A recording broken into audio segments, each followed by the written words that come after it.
Hello, everybody. Hello, and good morning on this Friday. Good morning on this Friday. I am Sivonnia DeBarros, the protector of athletes and also the owner of the SL DeBarros law firm. Look, before I dive in and share a little bit more about who I am, I want to invite you to a free online training that I am going to host on September 22nd at 6 p.m. Central Standard Time. This training is all about helping you, these six-figure and seven-figure business owners, to avoid making six-figure business losses. Now, look, sometimes people don't even understand that they have $1 million brand, right? They don't understand they have $1 million brand. So it makes sense for you to also be in the room, because the last thing you want to do is make mistakes that are going to cost you money, all right? Or kill your dreams from the outset. So join me September 22nd at 6 p.m. Central Standard Time, and I'm going to share with you my 3 legal strategies to help you increase and shield your business profits. Increase and shield your business profits. If you think that you don't have business profits, then guess what? You need to increase and shield your personal profits that you may be investing into your business idea and your brand. All right. So make sure you join me September 22nd at 6 p.m. Central Standard Time. Go ahead and reserve your space right now while it still lasts and is available. You can do that by going to www.sldebarros.com/free training. If you are watching this live, it is at the bottom of my screen. All right, so listen, without further ado, as stated, I am Sivonnia DeBarros. I'm known as a protector of athletes in the sports world, but I also own a law firm called the SL DeBarros Law Firm.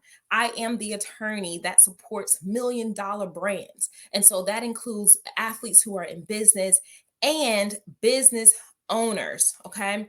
6-figure plus business owners. I help them to protect their business by protect their profits by boosting their legal protection, okay?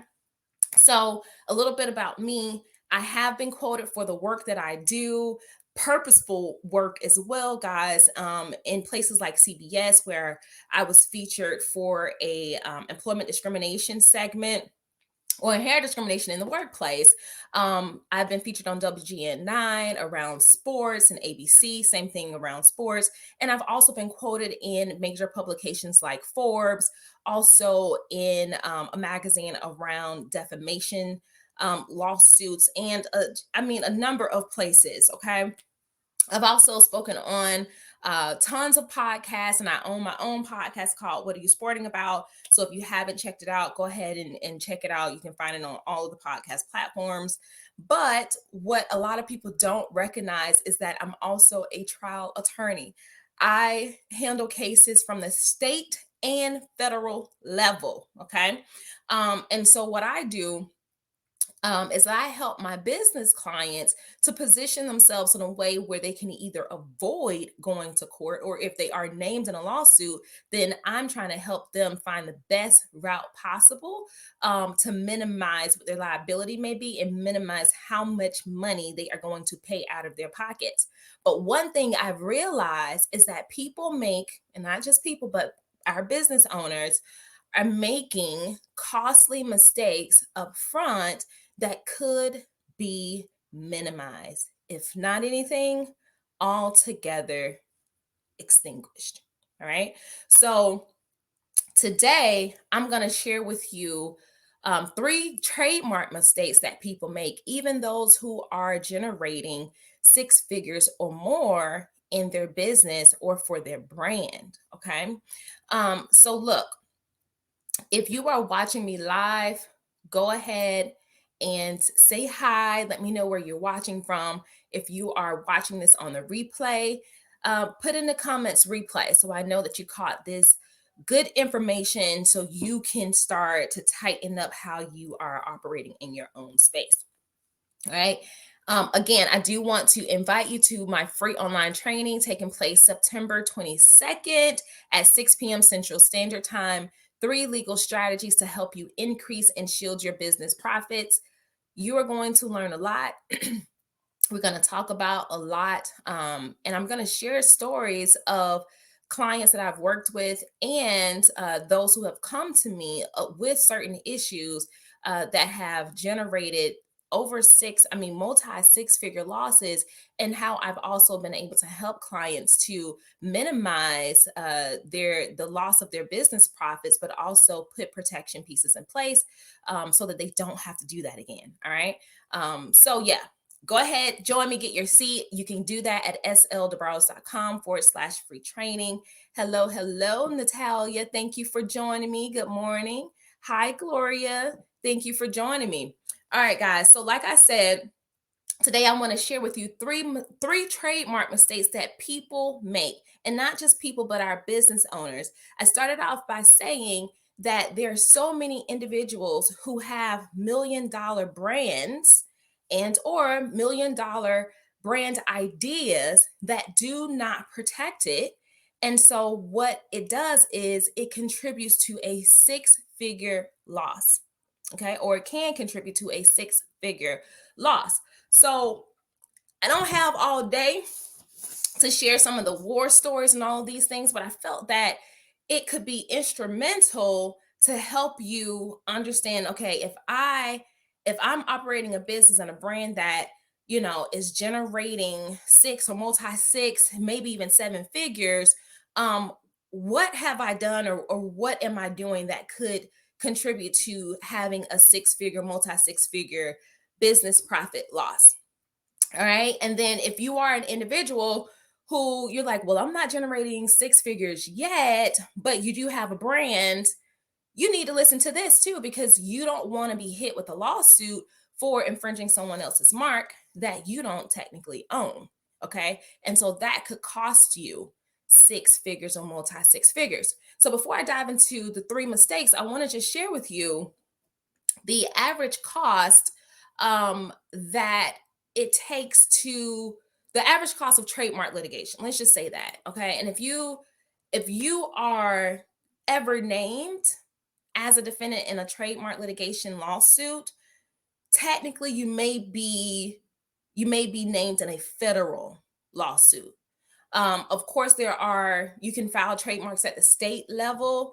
However, generally you are talking about brands that operate throughout the entire country, and could also have presence in other countries. So it might make more sense to sue or to raise a claim in federal court in a particular district. And I might have to do a different live regarding how do you determine the jurisdiction of your filing. Because even if here's the thing that you have to take, right? If you are named in a lawsuit, like here's the lesson you have to take is, especially as a business owner, okay, what did they do? And now how can I use that as a tool in my arsenal, like in my toolkit? Because I may need to do the same thing. So instead of allowing the anxiety and the stress of it take over, what are the lessons that I can get out of this? How did I put myself in this position? But also, how can I utilize the same strategies to make sure I position my brand in a way and also police it in a way where I can get the best, outcome possible for my brand. All right. So on average, the cost of trademark litigation is between $400,000 to $2.4 million. Now, this stat is brought to you by American Intellectual Property Law Association. And here's a big thing about those numbers. If you have a federally registered mark, you may be in a better position and get your attorney's fees back. Okay. I would not go, and actually, listen, don't go into federal court trying to represent yourself.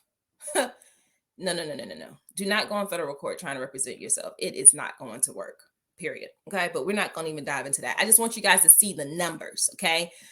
Average cost of trademark litigation is between $400,000 to $2.4 million. But of course, that depends on the amount that's at stake, right? So if there's a brand that generates upwards of millions and millions of dollars per year on their mark, and you've been using that mark in a different way, well, what is the damage and the confusion? That could be one of the issues. But we're not here for that. So let me share with you 3 mistakes, trademark mistakes that business owners make, which also contributes to a 6-figure business loss, or it could contribute to a 6-figure business loss. Okay. All right. Number 1, not following a mark at all. And not only not following a mark at all, but not even using the trademark symbols. I had someone ask before, and I appreciated this question because I recognize that individuals don't know that they can do this. All right. So often, and sometimes it could be like a cost thing, or people just don't know. They don't want to do it themselves, which I highly recommend. You do have counsel to help you file your trademark. So they don't want to do it themselves. They feel like they don't have enough income to hire counsel, or there's a mindset issue around the cost of hiring counsel. Okay. But they're using this mark, and they're not showing to the world that I own this mark. Now, you may say, what do you mean by that? When you are using something, you can utilize the TM symbol. If it's like some type of books is the biggest thing, like in terms of copyrightable material that we generate and we use, pamphlets, things like that, coursework. You can use a copyright symbol for that, to just let people know that I am the owner of this thing, because you have to put people on constructive notice that this is your brand, this is your mark. Okay. And even when you are ready to start your application for registration of the mark, right? Now let's just focus on trademark for this segment, but you are going to have to establish when you first started using that mark. All right. So you could be in a war of, someone who filed the same mark in the same class, and there could be a tug of war there. So you want to make sure that you are putting people on constructive notice, because you do get some kind of common law rights around that. However, you have more protection once that mark is registered, which is why if you do want to raise a claim in federal court around trademark infringement, you could possibly get your attorney's fees back. Okay. So that's number 1, no filing at all. Now, let me share a quick story about that with you, because a lot of successful business owners and entrepreneurs will forego filing their trademark because they don't want to pay the attorney's fees. And it makes no sense. Like I said, I would not do the filing solo, because there's so many different rules that individuals don't understand. And if they don't respond to certain actions that are issued by the trademark office, the registration could be abandoned or rejected. So you don't want to get yourself into a situation where you still don't own the right to that mark. Okay. And you've paid this money and you still don't own it. So we have to really check our mindset around money, right? And whether it is an investment or an expense. And when you're looking at instituting protection around your brand, I mean, come on, guys, that is an investment. You can do all the pretty stuff you want to do all day, but is that pretty stuff going to protect your brand? You need to be the first person who registers this mark, right? In the particular class of which you're using it.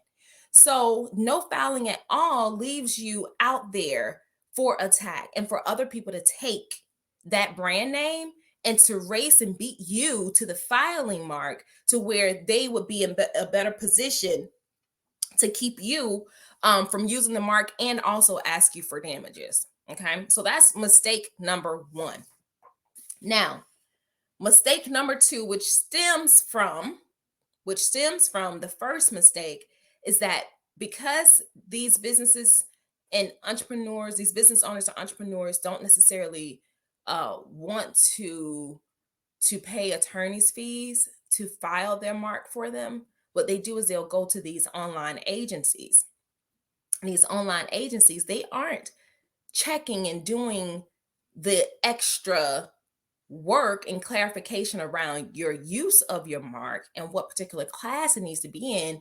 They are like they're like assembly line companies. Okay, they are just simply taking your money. They may assign an attorney. I don't know if they could be renting an attorney's license, which is a complete no and a violation of USPTO office and ethical rules and a host of a bunch of stuff. Okay, but there have been entrepreneurs who've come to me who had hired some of these trademark agencies, and then their file is rejected.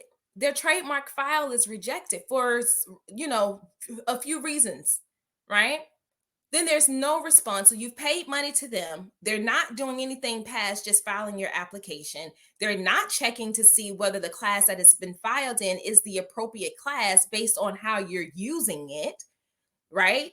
So now you're still hanging out there when you could have invested that into hiring counsel.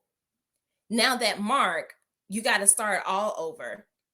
And if someone else has come in to swoop up that name, right, in the way that you were using it, you could be making a 6-figure business mistake. And it's truly unfortunate because I think a lot of people have been designed to find the cheapest route. I've had a business owner who has a highly recognizable brand, nationally acclaimed. And one of the statements that was made was, well, I got to find a more financially economical route. I'm like, that doesn't make sense to me. So you're willing to risk, right? You're willing to, and in the grand scheme of things, right, the cost of having counsel who's going to sift and do the work to make sure your application has the best chance of reaching that full registration, okay, you're going to risk a few $1,000s to make sure this mark can get through, just so that you can go and find something for pennies on the dollar, which risks your brand, which put you in a position and put you on track to losing in your business, but also generating a 6-figure business loss. I mean, does that make sense? Because that doesn't really make sense to me, right? So we got to get out of this mindset that I got to find the cheapest thing, because always cheap is not always good, right? And you really do get what you pay for. You really do get what you pay for. But here's a big thing I want you to recognize, especially with some of these filing agencies. If they are violating United States Patent and Trademark Office rules, all right, meaning that they are not licensed attorneys because they cannot engage into the practice of law, which means that they cannot sign your name as the individual, right? Because if they're not your attorney, then the applicant needs to sign their file. So if they are engaged in the unlawful practice of law, if they are caught utilizing the names or renting the names from attorneys, then guess what? If they are caught doing this stuff and your application is caught up in all of this organization, right, these filing agencies could be sanctioned by the USPTO, which means your application could be rejected, along with however many hundreds or thousands of other applicants that have brought forth filings, and then you still don't even get a file. You just won't get it, right? So we have to be careful. And when you are instituting, if you are the person who wants to go through an agency, then you need to make sure that you're talking with a real live attorney who has a license that is active in good standing, that they have not been sanctioned by the USPTO office, right? That they do have the right legal authorization to sign on your behalf. Not their paralegal, not their law clerk, not the person who owns the agency, but the attorney. If it's not you, it has to be an attorney who's licensed to practice in the United States of America. Okay? All right. Now, are you guys ready for the third mistake? Are you ready for the third mistake? I want to pause here and invite you, because I want this to stay top of mind for you, but I want to invite you to join me September 22nd at 6 p.m. Central Standard Time for my 3 legal strategies to help you increase and shield your business profits. Go ahead and get your seat right now at sldebarros.com/free training. sldebarros.com/free training. All right, so listen, the third trademark mistake people make is not policing their brand, or you can just say improper policing. And what do I mean by that? No, the visual in your head may be like sirens and all this other stuff, but it's really checking on your brand, right? Doing the search, having trademark monitoring in place to determine whether other people are out there using your brand. If you end up filing something and you have this registration, other people are like, oh, that name is good. Then they go out there and they start using it. What happens is you end up weakening your brand, the brand strength. And when the brand strength is weakened, you lose the protection around it. And then the USPTO has all of the right to pull that registration, to cancel the registration. Okay? Because now that brand could just become so what's the word? Generic, right? It can become so generic in the marketplace that it's not even worthy of protection. Or it could become so descriptive that it's not worthy of protection anymore. All of these other brands are using it. Okay? So we have to make sure we're doing our due diligence in protecting and policing our trademarks even after the fact of filing.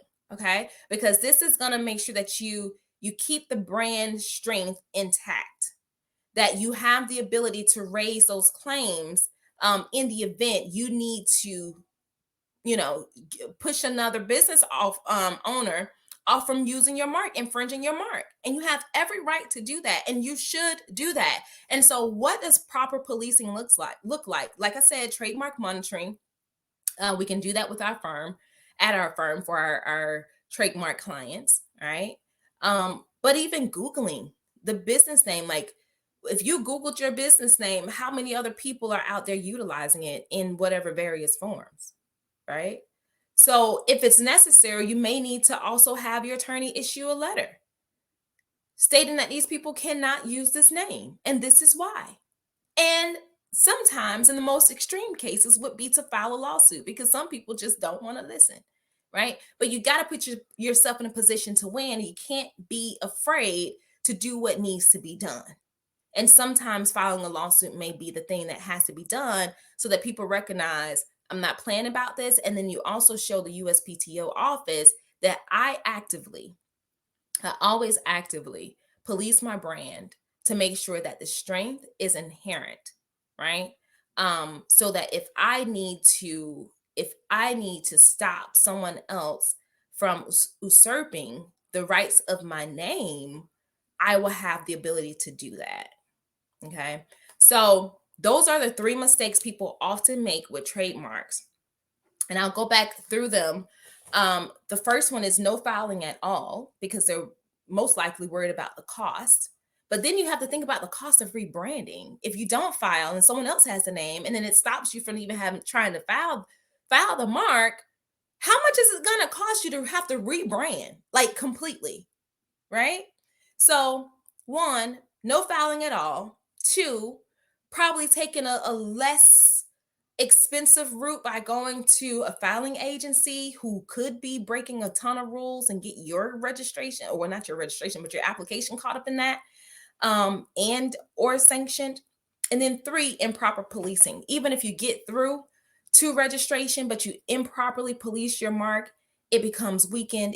It could become generic or too descriptive to where the USPTO office says, you know what, we got to pull this registration because there's no strength around the mark anymore, right? You've lost distinctiveness.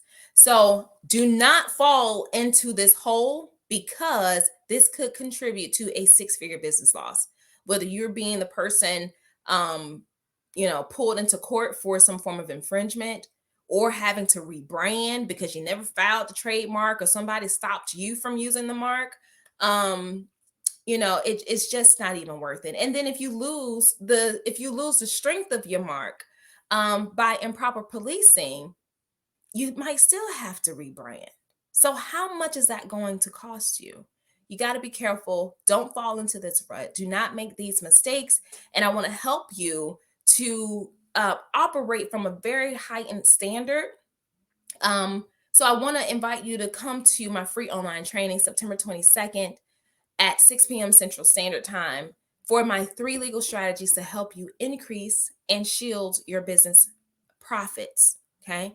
You can reserve your space right now by going to sldebarros.com/free training. And I'm going to share, like I said, 3 strategies, guys, with you, stories of clients that I've supported at the 6 and multi-6-figure level and even 7-figure levels, so that you understand the mistakes that was made and the simple things that could have been implemented had they known to avoid going down the road of losing 6 figures, and or how much effort and time it took to recoup certain funds. Okay.